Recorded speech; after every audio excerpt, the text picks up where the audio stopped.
Olá, meus irmãos. Então, voltando agora, nós estamos agora para o nosso diálogo de perguntas e respostas.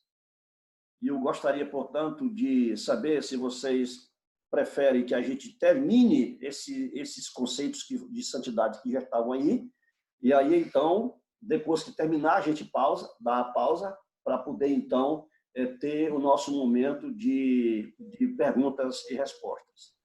Eu gostaria de ouvir, onde você está com o microfone ligado, por gentileza, se está ouvindo, me responda, por favor. Ouvindo. Ok. A pergunta é a seguinte: a gente termina esse quadro do conceito de santidade, para depois abrir o espaço para as perguntas e os questionamentos? Ou é suficiente a exposição que já foi feita? Professor, para mim, você está falando de dar continuidade ou parar para perguntas e respostas? Não, nesse momento eu queria terminar esse conceito de santidade que eu estava falando sobre ele. Terminando esse... Pois é.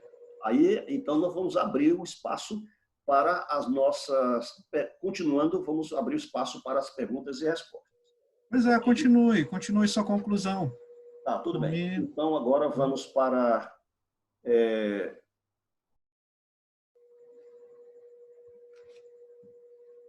Continua aqui, tá?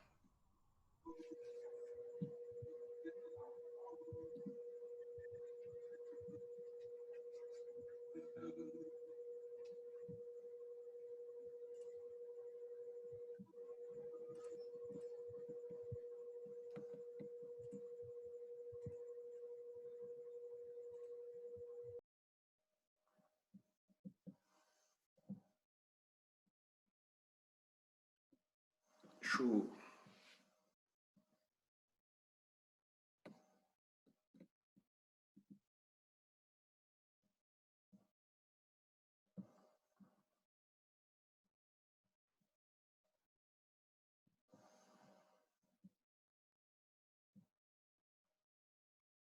compartilhar aqui a tela com vocês primeiro. Ok. Vamos lá, então. Dá para ver a tela aí? Dá, senhor. Ok. A ideia, então, portanto, de povo santo e Deus é santo, e aí Deus exigia a santificação do povo para o relacionamento com Deus puro ocorrer de forma íntima. É por isso que a ideia de relacionamento com Deus ela é comparada com o casamento. A intimidade entre homem e mulher, quando ambos estão em plena, por exemplo, na intimidade sexual, aquilo é tão íntimo que se o indivíduo estiver plenamente com a pele suja, ou ele ou ela imundo, nojento, ninguém quer se aproximar um do outro. Então, agora, a concepção de pecado para Deus é nojento. Então, Deus não... Há esse distanciamento.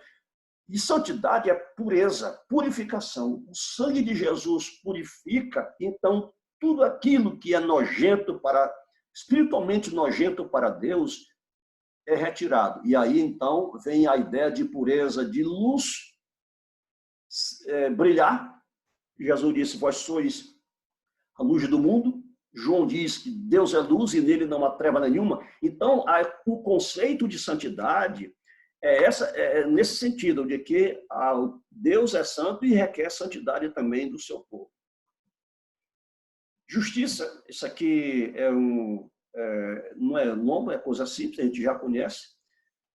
Implica, portanto, assim como o conceito de santidade aponta para uma separação, o conceito bíblico de justiça aponta para uma conformidade. Justo é aquilo que em alguém assume as suas proporções. Desta forma, nós podemos dizer que uma roupa está justa, porque está na medida certa. Se estiver apertado, é porque o tamanho da roupa é menor do que o corpo que ela reveste. Se estiver folgada, é porque, ao contrário, a roupa é maior do que o corpo que ele cobre. Então, a ideia de justa significa que não existe folga e nem existe aperto. Quando o indivíduo tem um comportamento compatível, em plena harmonia lei de Deus, então ele é chamado justo. E por isso que Paulo diz, como todos são pecadores, ninguém é justo. A medida da justiça é a norma da lei. E justiça, meus irmãos, é o parâmetro pelo qual Deus mede nossa conduta. Eu vou fazer o seguinte, eu vou suspender esse conceito de justiça e deixar ele para a próxima aula. E agora nós vamos, portanto, para a nossa conversa, certo? Nós agora vamos para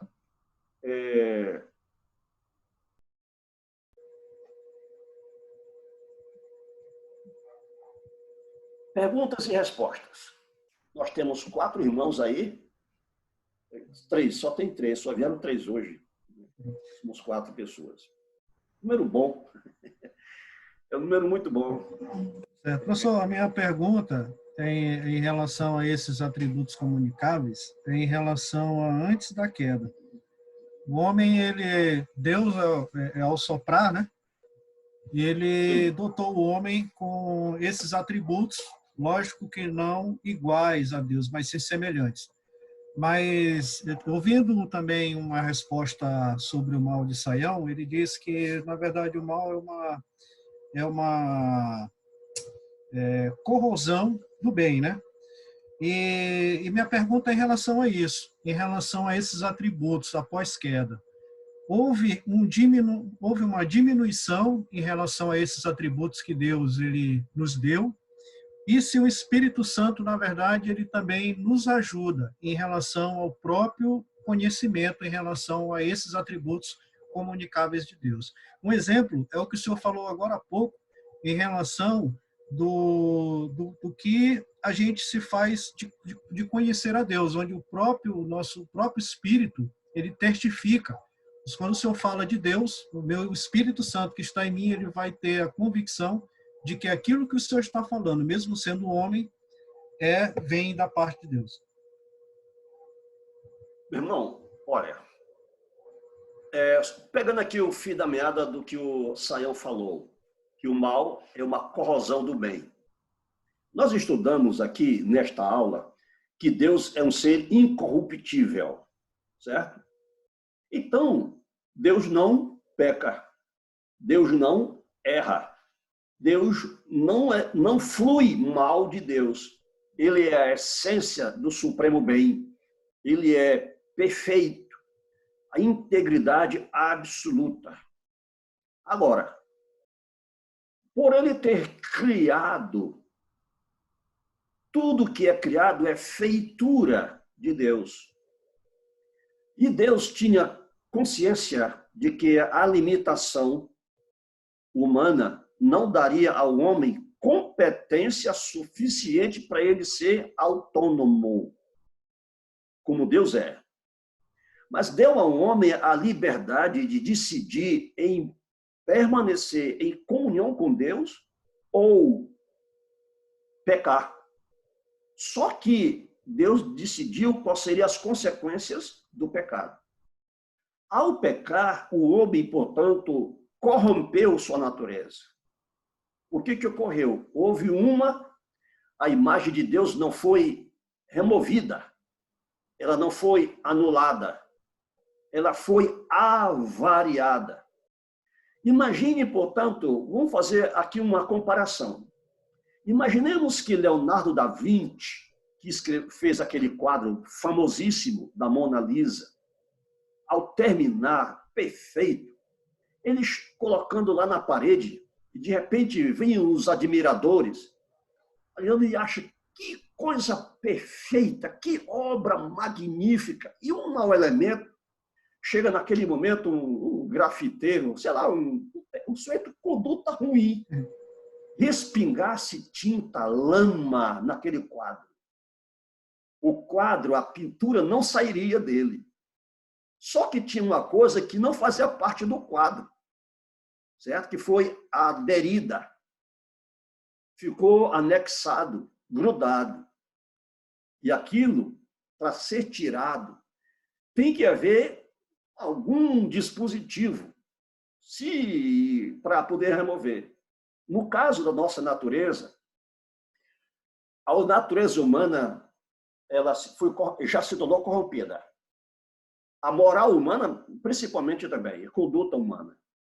A partir daí, o homem que era semelhante a Deus passou a se tornar totalmente diferente. Mas ainda ficou nele algo de divino, inteligência.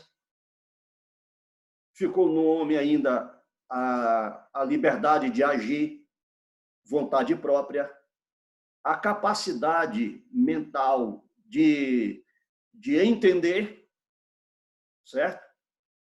E acreditar.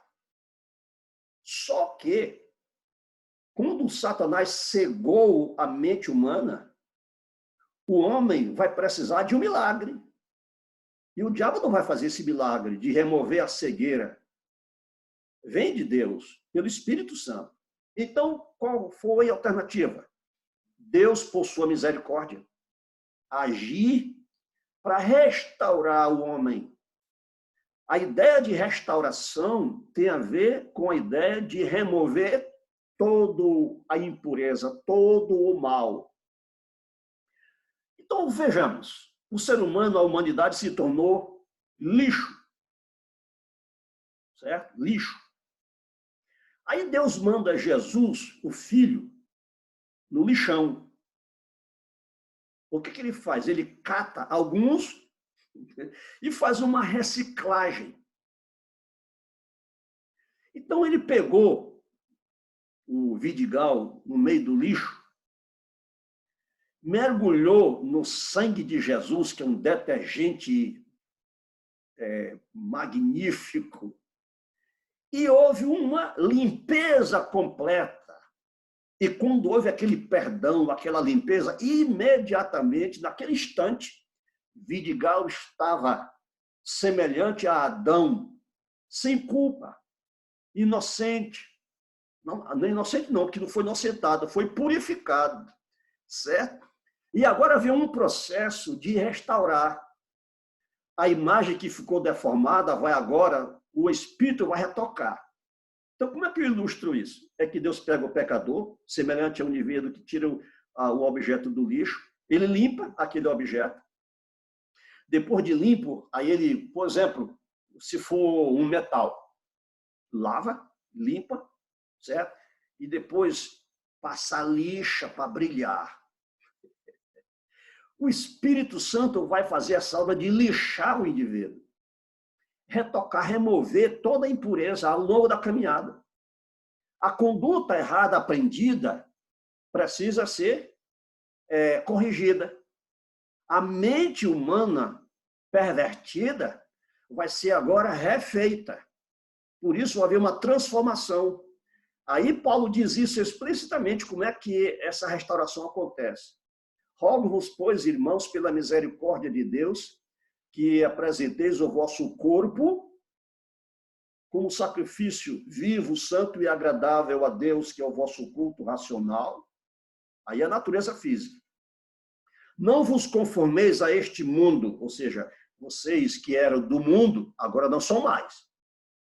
O mundo que é reino de Satanás, você não pertence mais a ele. Vocês agora estão no reino de Cristo, de Deus. Foram transportados, mudaram de ambiente. Primeiro, para mudar de ambiente, teve que ser limpo. Agora vocês vão aprender a se adaptar no novo ambiente. Vai haver agora um novo condicionamento. Aí a gente vai aprender as coisas novas que nós estamos aprendendo ao longo da vida para o crescimento espiritual. Aí ele diz, transformai-vos pela renovação do vosso entendimento. Ou seja, corpo, espírito e a mente precisam ser purificados. E aí vai haver a vida nova, o crescimento espiritual, a modelação. Em 2 Coríntios, capítulo 3, é dito, por exemplo, que nós, a imagem de Deus, nós já estamos crescendo de glória em glória, certo? Por meio daquele que é o Espírito. O Espírito é o Senhor. O Senhor é o Espírito, melhor dizendo. E onde está o Espírito de Deus, aí há a liberdade. Ou seja, o Espírito nos trouxe nos deu a liberdade, ele agora vai fazer esse crescimento, o aperfeiçoamento. Então, a velha natureza, ela vai sendo desfeita. O velho homem, ele é desfeito. O novo homem foi criado. E agora ele vai crescer. Ele vai desenvolver. E vai ser aperfeiçoado. E até atingir, vai passar por esse processo. E o que Deus fez para que isso aconteça? Ele chamou alguns imperfeitos que amadureceram. Bom, espero que tenham amadurecido. Pastores, evangelistas, profetas, mestres, etc. Para que ele separou essa gente? Para o aperfeiçoamento dos santos. Esse aperfeiçoamento dos santos é para quê? Para o desempenho do seu serviço, do seu ministério. E esse desempenho do ministério de cada um vai servir para quê? Para edificação do corpo de Cristo, que é a igreja. Então, veja bem, igreja é corpo e espírito. O Espírito de Deus está nela. E o corpo é de Cristo. Só que os membros desse corpo somos nós. E estamos agora sendo modelados. E aí nós vamos passando, esse processo vai durar até que todos cheguemos ao pleno conhecimento do Filho de Deus, a estatura do varão perfeito. A medida dessa perfeição é o caráter de Jesus. Ele é o protótipo do novo homem. Então, nós estamos sendo reumanizados. Puxa vida, essa palavra-chave. Deus está refazendo o novo homem, só que não é instantâneo o processo dessa recriação. É um processo, ele é progressivo. Igreja é um projeto inacabado, meu irmão. A ficha caiu agora? Então é isso, a igreja é um projeto inacabado. Quando cessar, quando o tempo da obra estiver completa, aí ele vem. Aí já está tudo completo. O tempo acabou, Deus terminou, refez tudo, e agora vai começar a era vindoura, eterna. E tudo que era da imperfeição, tudo que era da impureza, ele vai tocar fogo.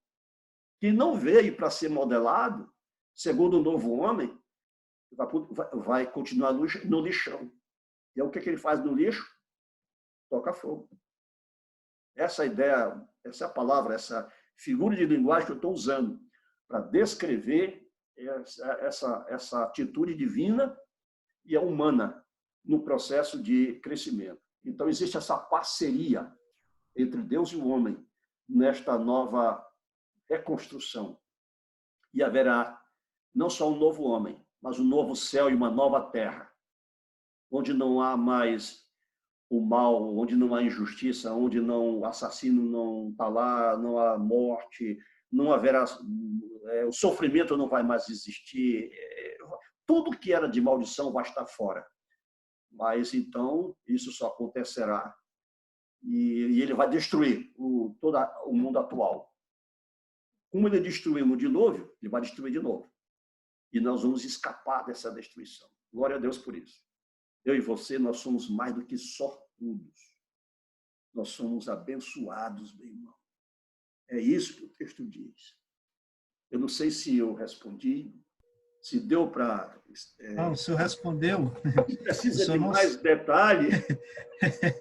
Não, foi bem, boa explicação. Antes, não sei se os colegas querem fazer uma pergunta, mas é só para me complementar em relação ao novo corpo, né? Como foi falado. Se esses atributos em nós, eles serão plenamente, ou se nós não necessitaremos mais. O novo corpo. O corpo atual, ele acaba, certo? Acabou por completo. Ele vai para a sepultura e vira pó, ele é pó e volta para o pó. A vida biológica cessa, definitivamente. Acontece que um novo corpo haverá de ser criado. Porque o espírito novo, a pessoa foi recriada.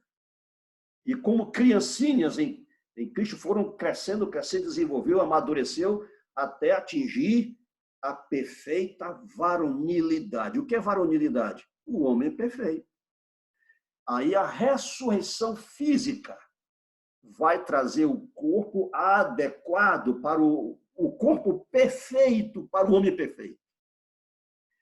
O tipo de corpo atual, ele não presta para o tipo de existência que teremos no universo eterno. Então, o que é céu, o invisível, lá o visível não entra. Tudo que é material, tudo que é do universo atual, que está amaldiçoado, vai ficar fora. Nós, resgatados, tirados, nós vamos ser inseridos lá com um novo corpo. Esse corpo atual, ele é perecível, ele precisa de feijão, precisa de batata, precisa de carne, precisa de um bocado de coisa para poder essa máquina funcionar. O novo não vai precisar desse tipo de coisa. Ele, para existir, ele não vai depender de comer todo dia. Alimento vai existir, mas não será mais o metabolismo não será mais como o atual. O corpo novo que tivermos, ele não vai ter mais a funcionalidade, ou como é que chama, a propriedade do sexo, da reprodução. Não vai ter mais. Então, será um novo tipo, novo homem, totalmente, do ponto de vista físico e do ponto de vista espiritual. Eu só não sei, meu irmão, veja bem, aqui eu pode rir da minha cara, né?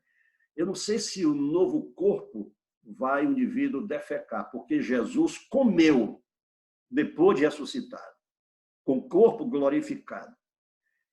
Já leu essa passagem bíblica, né? Que ele comeu peixe. Já. Tem alguma coisa para comer? Ele disse na mesa da ceia: não beberei mais deste cálice da videira, até que se cumpra de novo, olha a expressão, de novo, no reino de Deus. E disse que Abraão, os patriarcas, vão sentar naquela mesa. Eu e você vamos estar lá. E Amém. vamos comer e beber. Só que não vai ter mais disenteria, não vai ter mais cólica intestinal, Tolerância à lactose. não vai mais de medicamento nenhum, esse corpo não adoecerá. Toda alimentação é prazerosa. Poxa vida, eu não sei. É assim que eu penso, porque eu deduzo, eu levantei a questão já. Como é que depois de ressuscitado Jesus comeu? Ele afirma que nós vamos sentar na mesa e ele vai estar conosco e a cerimônia da ceia vai ser revivida, repraticada lá, e vai sentar e comer e tomar vinho, fruto da videira. Então, no novo, vai ter o paraíso. Olha, uma coisa aqui, um detalhe bem sério. O paraíso terrestre não está mais na terra. Não foi o dilúvio que destruiu ele. Não foi. Deus colocou querubins para impedir que o homem voltasse para lá. E o homem foi banido daquele local. Certo? O que ocorreu? Deus tirou o paraíso da terra. E ele está em um local que Jesus chama de casa do Pai. Ele disse que quando uma pessoa se converte, Deus vai preparar essa habitação para ele. Na casa de meu Pai há muitas moradas. Se não fosse assim, eu teria dito: eu vou preparar-vos lugar. Ou seja, eu vou construir casa para vocês. Então, a habitação de Deus é numa linguagem simbólica chamada Nova Jerusalém. E, portanto, quando Jesus morreu, ele disse para o ladrão na cruz: hoje mesmo, tu estarás comigo no paraíso. Esse paraíso, ele não é um novo paraíso, é o mesmo. É a habitação de Deus com o homem. No livro de Apocalipse, tem uma linguagem figurada de tabernáculo. Aquilo que foi tabernáculo no Antigo Testamento era símbolo da morada de Deus conosco. Jesus deixou isso claro no Evangelho de João. Então, essa habitação, ela vai ser real, visível, perceptível, sensorial no novo corpo. Nós vamos comer aquela árvore que foi tirada da terra, a árvore da vida. Ela aparece no Apocalipse, no novo céu e na nova terra. Então, nós vamos não só beber da videira. Adão comeu de todos os frutos. Ele não tinha dor de barriga, comia qualquer coisa. Erva daninha, urtiga, espinho, micróbio, escorpião, esse tipo de coisa veio surgir para atormentar e matar. O coronavírus, ele não existia há algum tempo atrás, mas agora ele existe. Aquilo que causa a morte sai da terra. Maldita é a terra. O que acontecerá é que isso não vai existir mais. Não vai existir mais coronavírus, então o corpo não vai adoecer. E nós vamos ter saúde física e espiritual e mental plena, sem limite de tempo, como Deus é, e para sempre. Meu irmão, é o meu sonho. Eu me converti por isso. Eu creio nisso. Eu deixei uma faculdade de engenharia, deixei meu emprego no Sebrae. Renunciei porque eu criei. Eu prego isso. Eu vivo na esperança de que isso aconteça. Paulo disse, se nós esperamos em Cristo só para esta vida, nós somos os mais miseráveis de todos os homens. Teu corpo, o meu, nosso corpo, será novo. E todas as propriedades do corpo atual não vão existir. Do mal, não. A nova criação é completa. Tudo novo. Eis que faço novas todas as coisas. Vai haver uma coisa, meu irmão, na nova criação que não vai existir, que não existe agora. O lobo e o cordeiro vão pastar. Já viu o lobo comer capim? Mas vai comer. Junto com a ovelha. E quando a ovelha precisar de um pedaço de capim, o lobo vai se afastar, vai, olha, aqui, capim, como aqui, vem comer aqui. E não vai existir mais. Diz mais, o leão e o boi pastarão juntos. A criança vai colocar a mão no buraco, lá na toca, e não vai ter escorpião para picar. Não vai existir, algumas coisas não vão existir. Certo? Então, nosso corpo não vai ter o sofrimento, os males, as deformações, tudo isso acabou. Terá acabado. É isso que nós pregamos. Isso chama-se Evangelho de Jesus Cristo. Evangelho do reino. O reino de Deus é isso. Se alguém prega o Evangelho e não fala do rei e do reino, não pregou o Evangelho. Ele pregou qualquer coisa que está na cabeça dele, mas que não tem nada a ver com a revelação. Evangelho de Jesus é o evangelho que procede de Jesus, do qual Jesus é o autor. Evangelho de Jesus, Jesus não só ele é o autor, mas é o evangelho que ele pregou também. E é isso que nós temos que fazer, pregar, até que ele venha. E quando chegarmos na cerimônia da ceia, a próxima vez que você, depois dessa quarentena, que você chegar lá, na ceia do Senhor da sua igreja, na primeira igreja,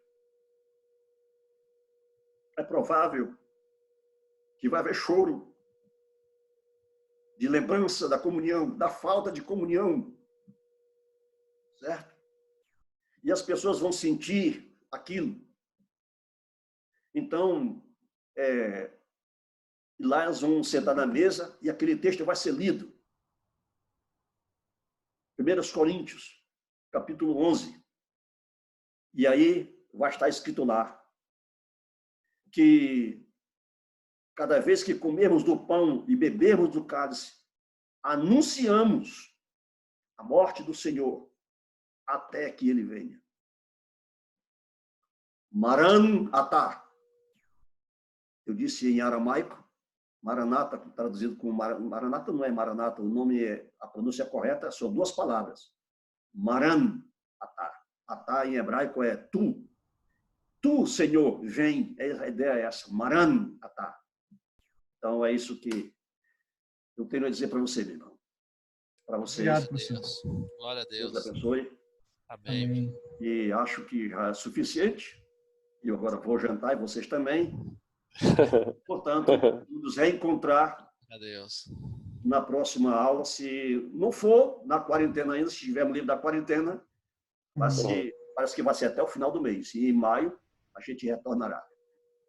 Bem, Obrigado, professor. Deus continue abençoando sua vida. Amém. Deus abençoe vocês. Deus os Obrigado. proteja. amém, E tenha uma noite de paz. Amém. Valeu. amém. Boa noite. Valeu, irmãos.